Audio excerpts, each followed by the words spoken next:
En France, une grève pour obtenir la signature d'un accord sur les heures supplémentaires travaillées.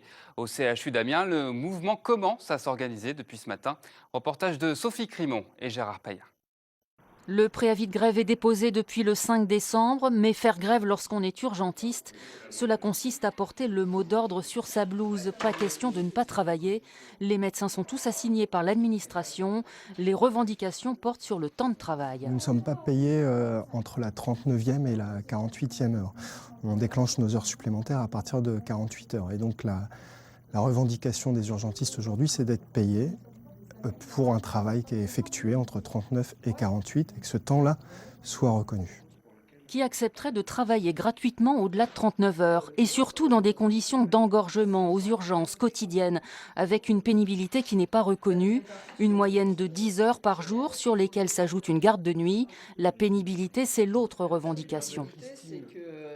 Le temps que l'on travaille là actuellement soit reconnu pour que l'on puisse partir un petit peu plus tôt à la retraite, dans la mesure où 68 ans avec des gardes et des plages de temps qui sont au-delà de 55, 60, 70 heures soient comptabilisés.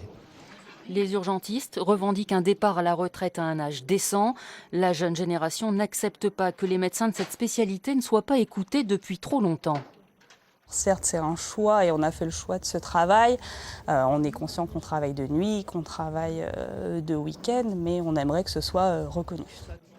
Pour l'accueil des patients aux urgences, cela ne va rien changer. Les 11 médecins urgentistes sont à leur poste. La matinée a été curieusement calme à l'hôpital d'Amiens, mais cela ne va pas durer. Et la ministre de la Santé, Marisol Touraine, vient d'annoncer il y a quelques minutes un accord avec les urgentistes. Elle prévoit une levée du préavis de grève dans la journée. En transport, la galère ce matin pour les passagers du Paris-Amiens. La panne d'un train à hauteur de Rantigny, dans l'Oise, a fortement perturbé l'axe ferroviaire. Les usagers ont mis jusqu'à 3h15 pour rejoindre Amiens depuis la capitale, de quoi attiser la grogne des passagers. Cette image maintenant, celle des derniers essais du premier Airbus A350. Il est livré en ce moment même à la compagnie Qatar Airways.